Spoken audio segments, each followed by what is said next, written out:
여러분 안녕하십니까? 11월 21일 OBS 뉴스 오늘 시작합니다. 1타 시사 오늘은 최재성 전 청와대 정무수석과 함께합니다. 어서 오십시오. 안녕하세요. 네, 안녕하세요. 자, 오늘 이상민 민주당 의원과 인효한 국민의힘 혁신위원장이 만났습니다. 주목받고 있는데요. 국민의힘 혁신위가 오늘 대전에서 이상민 의원 초청 강의를 준비했습니다. 자, 이 초청 강의를 말 그대로 일반적인 강의로 볼 수 있을지. 이상민 의원은 시민들 민주당과 국민의힘 다 없어졌으면 좋겠다 제 면전에서 말한다. 국민의힘 특강과 내 거취는 무관하다 이렇게 얘기했고요. 인효한 위원장은 연세가 있으시지만 신선하고 능력이 있고 잔잔한 소프트 파워를 갖고 있다. 한껏 치켜 세웠습니다. 국민의힘 합류는 본인이 결정할 일이다. 자, 거취와 무관한 문제라고 했지만 과연 그렇게 보이지가 않습니다. 수석님 어떻게 보세요? 이미 이상민 의원이 국민의힘 입당 가능성을 시사를 했기 때문에 저건 또 조금 다른 말이거든요. 그래서 아마 이상민 의원 입장에서 보면은 사실 민주당에서 탈당한다고 국민의힘이 받아주고 국민의힘 이름으로 출마를 할지에 대해서는 불투명한 거거든요. 네. 조정훈 의원이 극진히 하겠다 이랬지만 조정훈 의원이 결정할 일이 아니고요. 통상 이제 총선 시기에 한 정당에서 탈당해서 다른 정당으로 나가서 공천받는 경우 개인이 이런 경우는 사실 그렇게 받아들인 정당 이제 국민의힘 경우가 되겠지. 이쪽에서도 별 실익이 없어요. 총선에 보탬이 안 되고. 그러다 보니까 이상민 의원의 향후 거취가 상당히 지금 불투명하니까 이런저런 이제 말과 행보를 해보는 거죠. 대표적인 비명계 인사지만 비명계 모임이라고 하죠. 원칙과 상식 여기엔 또 참여를 하지 않고 있습니다. 독자 노선을 가는 겁니까? 어떻게 보세요? 아마 그 원칙과 상식 의원들도 이상민 의원의 합류가 부담스러웠을 거예요. 그러니까 애당초 선을 긋은 것 같고요. 거꾸로 얘기하면 이상민 의원은 사실 해당 지역구에서 지금 이제 다른 출마 예정자들하고 경쟁을 했을 때 경쟁력이 있는지 이 여부가 사실은 불투명하거든요. 그러면은 이제 탈당을 통해서 다른 길을 이제 모색할 가능성이 높기 때문에 원칙과 상식 의원들도 선을 그은 것이 아닌가 싶고, 그건 거꾸로 얘기하면 그 비명계 모임인 원칙과 상식 의원들은 탈당에는 일단은 선을 그은 걸로 그렇게 해석되어질 수 있죠. 만약에 이상민 의원이 국민의힘에 입당한다고 할 때 말씀하셨듯이 선거판에서 그렇게 국민의힘 입장에서 큰 도움이 되지 않을 수도 있다 이렇게 말씀을 하셨는데, 민주당과 국민의힘 입장에서는 이상민 의원 물론 오선 의원 중진이긴 합니다만 전국적인 지지도가 있고 대단히 중량급 정치인이다. 사실 국민들이 그렇게 보기에는 조금 물음표가 붙는데 어떻게 보세요? 각 그렇습니다. 당의 그게 이제 애매한 지점이고요. 전국적인 지지도가 있으면은 탈당할 일이 없죠. 민주당에서 비주류의 역할을 하면서 충분한 역할을 도모할 수가 있거든요. 그래서 그런 경우라고 보기 어려워지기 때문에 그래서 이제 이것저것 다 생각하고 말도 해보고 행보도 해보는 것이 아닌가 싶어요. 내가 보기엔 이상민 의원은 탈당해서 국민의힘 간다 하더라도 낙동강월이할 될 가능성이 매우 큽니다. 그리고 국민의힘이 지금 김기현 대표가 빅텐트 얘기를 하는데요. 그거를 다른 시각에서 보면 국민들이 제일 싫어하는 거거든요. 소위 말해서 이합집산하고 다 모여라 야합하고. 그냥. 그리고 그게 이제 새로운 사람이나 새로운 분들 또 여러 분야의 사람들로 예를 들어서 정치인 아닌 좀 진보적인 전문가였는데도 예를 들어서 합류를 한다거나 이런 거면은 이해가 가도, 그 다음에 아주 근본적인 정계 개편도 아니고 그래서 국민의힘 텐트로 이당 저당 다 모여라 이런 거거든요. 특히 지금 제1당인 민주당을 말로 지금 이 공략을 하고 있단 말이에요. 그래서 그게 한마디로 얘기하면 옛날 구정치예요. 그래서 실제로 그렇게 될 가능성도 없지만 된다 하더라도 오히려 실점이 될 겁니다. 예. 국민의힘 뭐 빅텐트 아까 김기현 대표 말씀하셨습니다만 국민들 입장에서는 소위 국회의원 되고 싶은 사람 하지만 좀 애매한 분들 그냥 다 한번 와봐라 뭐 이런 시각으로 좀 냉소적으로 보면 볼 수도 있는 거겠어요. 그 김기현 대표는 적어도 네. 현역 국회의원, 예. 민주당 내 비명계, 예. 그 다음에 현역은 아니더라도 정치인 이거를 의미하는 빅텐트죠. 네. 그러니까 뭐 조정훈 의원이야 뭐 이미 이제 합당키로 했고 이런 경우거든요. 그래서 예. 정치인 내지는 현역 의원을 의미하는 거죠.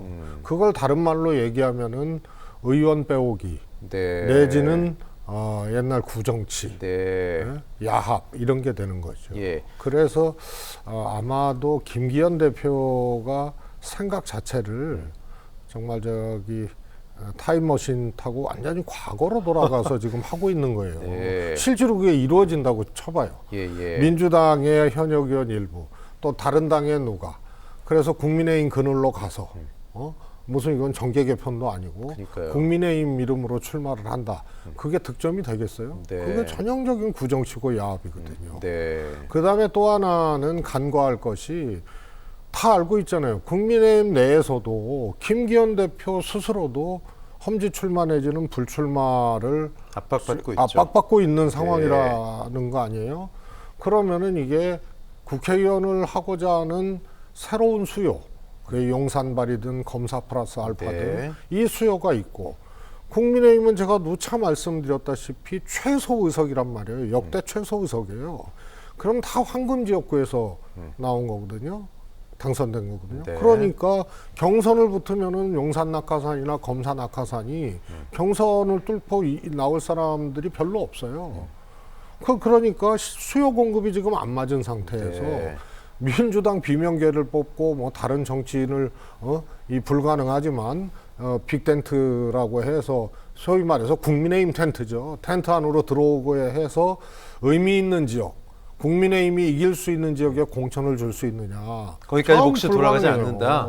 네. 지금 국민의힘 놓고도 수요 공급이 안 맞아가지고 경선을 하느니 마느니가 쟁점이 되고 그러네요. 용산 예. 낙하산, 검사 낙하산 안 된다 그러고 네. 뭐 30명에서 많게는 60명 얘기도 나오는데 탈랑 지금 비례대표 빼면은 100석도 안 되거든요. 그러면 이 국민의힘이 새로운 수요를 다른 당에서 정치인 빼와가지고 네. 당선될 만한 실익이 지역에 별로 공천 없겠네요, 주겠습니까? 그죠? 그래서 예. 안 맞는 거예요. 네.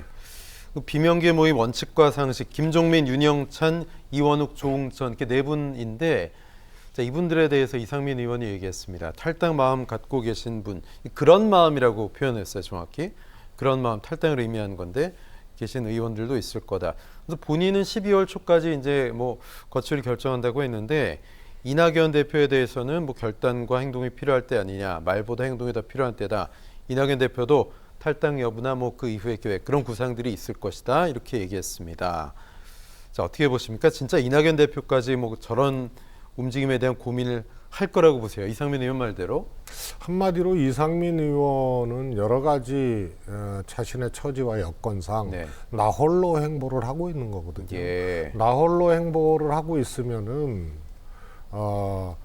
비명계 의원이라든가 이낙연 대표라든가 또 뭐 국민의힘도 네네. 이거는 뭐 이 관심법은 아니고 본인의 입으로 할 수 있는 얘기들은 다 해보는 거죠. 그러니까요. 그래서 예. 저거는 이상민 의원의 말씀을 기준으로 판단할 수 있는 문제는 예. 아니고 네. 말씀드렸지만 원칙과 상식 의원들이 이상민 의원하고 조금 결이 다르거든요. 그렇죠. 소위 말해서 탈당이냐 아니냐 이 문제만큼 분명히 선을 그어 있는 상태란 말이에요. 네네. 그래서 그냥 아무 말씀이나 하시는 거죠. 네. 혼자 계시기 때문에. 근데 또 이낙연 전 대표가 이런 얘기 최근에 했습니다. 뭐 전우들의 시체 위에서 응원가를 부를 수 없다. 민주당 의원 일부에게 한 말인데 어떻게 보면 친명과 좀 각을 세우는 듯한 그런 발언일 수 있는데 어떻게 보면 공천에서 소위 친낙계 내 계보에 좀 지분을 챙기겠다 뭐 이렇게 보여지는 그런 부분도 있고 아니면 진짜 비장한 마음, 뭐 탈당까지도 결심을 한 마음 이렇게까지 비약할 수도 있는데 어떻게 보세요? 저거는 이제 일종의 가정법이 전제된 거 아니에요? 네. 아직 시체가 있는 게 아니잖아요.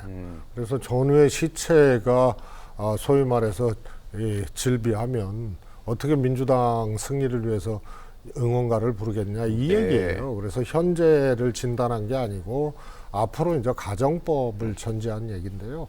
뭐 아시다시피 민주당은 공천 학살이라는 게 존재하지 않아요. 네네. 그래서 아예 공천에서 그냥 배제시키는 것이 아니고 경쟁의 기회로서 경선 제도가 시스템화되어 네. 있기 때문에 친명 비명이 대결하더라도 경선이거든요. 그래서 그런 경선 자체에 네. 대해서 이낙연 대표가 네. 뭐라고 할 수 있는 그런 상황이 아니고요. 네. 저거는 일종의 조금 뭐라 그럴까요? 가정법을 전제한 우려 예. 그런 정도로 좀 해석되어질 수 있지 않나 싶습니다. 알겠습니다. 이합 집산일지, 빅텐트일지 국민들이 판단하고 좀 더 지켜보겠습니다. 자, 국민의힘 인유한 혁신위원장과 이상민 의원 대전 만남만큼이나 주목된 만남, 바로 오세훈 서울시장과 이동환 고양시장의 만남이었습니다. 최근에 오세훈 시장, 김포시장도 만나고 두루두루 만나고 있는데요. 인근 지자체 시장들. 오 시장은 서울 인접도시 중 통근, 통학시민이 가장 많은 고양시, 인구 100만 특례시로 권한 등 타 도시와는 차별점이 있다. 이동환 시장은 메가시티는 일회성, 단발 이슈가 아니라 세계적인 추세고 서울 편입이나 확장 차원보다 수도권 재편, 좀 더 큰 틀에서 논의돼야 되는 것이다. 접근해야 하는 것이다. 이렇게 얘기하고 있습니다. 자, 일단 오 시장 고양시를 좀 띄워줬고 이동환 시장도 조금 기존 지자체들과는 다른, 어떻게 보면 100만 특례시 시장으로서 할 수 있는 말들을 했는데 어떻게 보십니까? 저는 오세훈 시장은 한마디로 얘기하면은 지연 작전을 하고 있는 것 같아요. 네, 시간 끌기다. 예, 네. 지금 포지셔닝이 애매하죠. 저 문제에 관한 한은. 네네. 그래서 서울 편입하겠다 그러자니 사실은 오세훈 시장도 하여튼 대권을 꿈꾸고 있는 그렇죠. 사람 아니에요. 이게 이제 3법이 그래요. 윤석열 대통령도 내놓고 이거 해야 된다고 못 하거든요. 네. 그러니까 국회 특별법으로 지금 던져놓은 거잖아요. 근데 다수당이 아니잖아요. 그래서 총선의 하나의 이제 전략적 카드로 끝냈다, 던졌다 이렇게 네. 평가할 수밖에 없는 거고. 네. 그러니까 이거 하기 위해서 표 달라 뭐 이런 건데요. 사실은 총선이나 지방선거는 전국 선거잖아요. 네. 보궐선거가 아니잖아요. 그럼 전국적인 득실로 봤을 때는 저게 플러스가 안 되거든요. 오세훈 시장이나 대권 꿈이 있는 사람들은 저게 나중에 장애가 될 수 있어요. 그런데 현역 시장이고 집권당 소속이고 이러니까 스탠스를 애매하게 하는 거예요. 그래서 한마디로 MMO와 지연 작전. 네. 이게 이제 오세훈 시장이 할 수 있는 스탠스라고 보고요. 그런 것에 이제 여러 가지 메시지나 이런 걸 보면 딱 거기에 맞아떨어지는 네. 그런 행보와 메시지를 하고 있지 않나 싶습니다. 네. 반면 이동환 시장은 처음에는 서울 편입 가능성에 대해서 검토한 적이 없다 이렇게 얘기했다가 원론적인 입장에서 좀 바뀌었습니다. 이동환 시장은 이미 용역에도 들어갔다고 하는데 고향 입장에서는 어떻게 이 이슈에 대해서 대처하는 게 유리할까요? 우선은요, 김포시든 고양시든요, 네. 서울 편입에서 이득이 된다고 상상할 수 있는 것은 네. 자산 가치거든요. 그러니까 유권자들이 서울 편입이 되면 찬성이 많은 거죠. 우리가 서울이 되면 집값이 오를 거야. 그렇습니다. 단순하게 그러나 그죠? 만약에 집값이 생각보다 안 오르고 네. 사실 지금 2030년이 지나면 인구 절벽이 오고 지금 부동산 시장이 이제 양극화돼 있기 때문에 문제지 네. 사실은 서울의 주요 지역 빼놓고는 추이가 부동산 특히 주택 가격이 과거처럼 그렇게 폭등하거나 상승할 가능성들이 현재로선 적거든요. 네. 그래서 가령 김포시가 편입이 된다 하더라도 주택 가격 상승으로 이어질지의 문제에 대해서는 그거는 좀 의문이 들고요. 네. 또 하나는 무조건 서울이라고 주택 가격이 높은 게 아니잖아요. 그 정주 여건들이 돼야 되고 다른 이제 환경들이 좀 뒷받침된 지역은 많이 높고 그렇지 않은 지역은 네. 또 다른 양상을 보이고 있거든요. 그런데 이제 전체적으로 그 자치단체 자체로 보면 엄청난 손해죠. 세수에서 손해고 국비 지원이 없으니까 손해고. 네. 김포 같은 경우는 도농 통합 도시인데 소위 말해서 혜택이 사라지는 거죠. 농촌 지원이라든가 또 아이들의 이제 어떤 이제 특례 입학이라든가 특별 전형, 이런 것, 특별 전형 이런 것들이 없어지는 이런 거라서요. 전체적으로 구가 되면 잘못하면 서울에 그냥 변두리가 될 수 있다는 구가 얘기군요. 되면은 재정 여건이라든가 이런 것들이 굉장히 열악해진다. 열악해지고요. 특히 지금 광역교통이 도시철도가 되게 되면은 그거는 국고 지원이 왕상 줄게 돼요. 그러니까 더 현실적으로 멀어지게 돼요. 특히 고향은 특례시 아니에요. 그리고 특례시 된 지 얼마 안 되거든요. 그렇죠. 서울 편입되는 순간 특례시 지위가 박탈이 되고 그냥 서울시의 일부가 되면서 실익이 사실은 있는 것이 아니고 오히려 손해가 막심한 경우죠.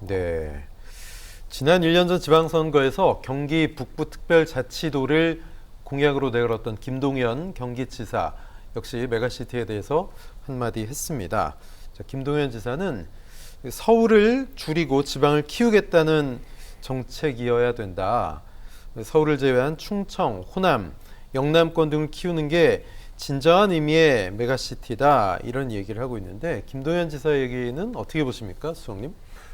김동연 지사는 현재 경기도지사잖아요. 그래서 경기도에서 서울 인접한 지역의 상당수가 서울 편입 이슈에 그야말로 쭉 빨려 들어가는 이런 것에 대해서 가장 민감한 입장에 있는 지사인데요. 그런데 지금 저 얘기 있잖아요. 진정한 메가시티는 가령 부울경 메가시티라든가 서울을 제외한 지방이 연합하는 이런 것을 어떻게 할 것이냐 해서 일종의 이제 균형 발전의 기준과 철학을 가지고 바라봐야 된다는 얘기거든요. 저런 얘기가 대권 후보가 할 수 있는 얘기예요. 그래서 김동연 지사는 오히려 이번에 김포 편입 논란 이런 등등을 직면하면서 대권 주자로서의 생각과 철학, 기준을 국민들에게 제시하는 그런 계기가 된 거죠. 먼 국가의 비전을 봤을 때 저런 개념의 메가시티가 훨씬 더 맞는 것이다 이렇게 보시는 당연히 거군요. 맞는 것이죠. 그래서 그냥 서울공화국 만들어서 대한민국 나머지 절단 낼 거냐 아니냐의 문제거든요.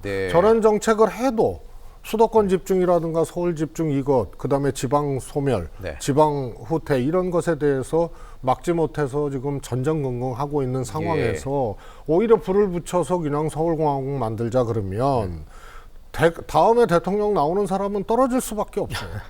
그리고 이번도 산술적인 계산을 잘해야죠. 김포 시민께서 그것까지 계산할 여력과 필요는 없겠지만 저 이슈를 던지는 순간 그리고 적의 총선을 치르는 중요한 하나의 이 정책이 되는 순간 그 해당 지역 몇 군데 빼고는 오히려 표를 잃는 거예요. 지방에서는 당연히 반대죠. 지금 자치단체장들 다 반대 아닙니까? 홍준표 시장 마찬가지고 심지어는 유정복 인천시장도 저 반대고요. 그래서 광역시도지사들이 서울시장만 애매한 스탠스고 다 반대예요. 거꾸로 얘기하면 총선에서 저것이 해당 지역구에는 조금 도움이 될 수 있을지언정 다른 지역은 사실은 마이너스란 말이에요. 지금 말씀하신 부분이 여론에도 드러나고 있습니다. 그러면은 총선 결과가 국민의힘이 압도적인 의석을 획득해서 저 특별법을 통과시킬 수 있느냐. 그건 회의적이기 때문에 김포 시민은 그야말로 이 농락만 당하는 그런 결과가 되는 거죠. 지금 김포 시민은 찬성이 68%, 그죠? 반대가 29.7이고요. 반면 이제 경기도 민 여론은 압도적으로 반대가 많습니다. 저럴 수밖에 없는 구조란 말씀이군요. 그렇습니다. 지방 마찬가지, 서울도 반대가 많을 수밖에 없어요. 그래서 저거 잘 봐야 됩니다. 그 다음에 김포 같은 경우나 저 편입이 가능한 지역이라고 지금 일컬어지는 데 있지 않습니까? 이런 데는 또 민주당 강세 지역이에요. 그래서 예전에 구리 남양주 통합 이슈가 있었거든요. 그전 이제 국민의힘 남양주 시장이 3선을 했었는데 재선 때 굉장히 어려웠어요. 그래서 구리 남양주 통합 이슈를 던졌어요. 85%가 찬성했어요. 남양주 시민. 그러나 500표 차이로 근소하게 이겼어요. 도움은 됐지만 그것이 결정적인 특히 민주당이 좋은 지역에서 그것이 압도적인 표머리를 하거나 네. 이래서 전세를 완전히 바꿔버려서 예. 국민의힘이 이기거나 이럴 가능성도 저는 매우 적다고 봐요. 네. 그러면 전국적인 표 계산이나 의석 계산을 해봤을 때 김포 편입과 같은 이슈로 김포 시민이 표를 찍어도 결국은 국민의힘이 과반수 이상을 달성을 하지 못하면 저건 물거품이 되는 거니까 예. 어떻게 보면은 좀 이 동물원의 원숭이처럼 어리석다. 그렇게 네. 되는 거예요. 알겠습니다. 자, 메가시티 이슈 어떤 결론이 날지 지켜보겠습니다. 1타 시사 여기서 마무리하겠습니다. 최재성 전 수석님 고맙습니다. 감사합니다. 네.